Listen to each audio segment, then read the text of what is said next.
لماذا نعصي الله؟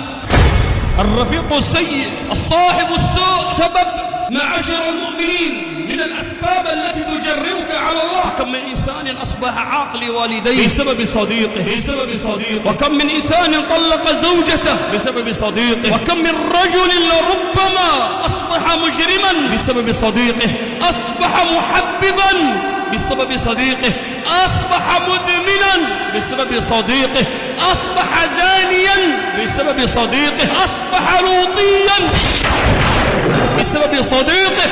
عن المرء لا تسأل، سل عن صاحبه، فإن القرين بالمقارن يقتدي. ولهذا معاشر المؤمنين، ذاك الرجل الذي قتل 100 نفس، ماذا نصحه ذلك العالم الرباني؟ قال له اترك أرضك، هذه أرضك أرض سوء، اتركهم فإنك لن تجد من يعينك على طاعة الله. كم من رفيق كان سببا في انتكاستك، وكم من صاحب كان سبب في ضياع صاحبه. الرفقة السيئة يزين لك، يهون لك المعصية، يأتيك وظنك جرب دخان، شمة، سيجارة، إبرة، مخدرات، حشيش، وإذ بك تسقط بسبب الصاحب. ولهذا معاشر المؤمنين، هذا قال الله سبحانه وتعالى، قال رب العالمين، قال قائل منهم إني كان لي قرين يقول أئنك لمن المصدقين أئذا متنا وكنا ترابا وعظاما أئنا لمدينون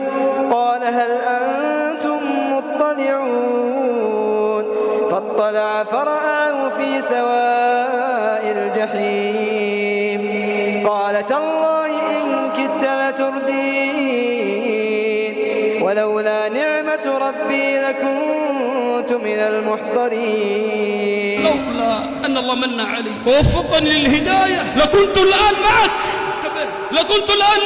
قالت الله إن كدت لتردين. لو سمعت كلامك وخرجت معك وتعاطيت معك وسرقت معك وقاتلت معك ظلما وأخذت الأموال ظلما وأخذت الأراضي من أهلها معك، ولو أنني عقدت والدي، ولو أنني فعلت كذا وكذا لكنت الآن معك. لكن وفقه الله وابتعد وثبت. ذاك العابد والعالم قال له اترك أرضك فإنها أرض سوء واذهب إلى أرض كذا وكذا ففيها أناس يعبدون الله فاعبد الله معهم، لأن الرفيق السيء لا يعينك على طاعة الله، يحل لك المعصية، يحل لك ضياع الصلوات، يحل لك الزنا، يهون بعينيك المعصية ويجعلها بسيطة. لهذا رب العالمين ماذا قال نبينا الكريم؟ وإذا رأيت الذين يخوضون في آياتنا فأعرض عنهم حتى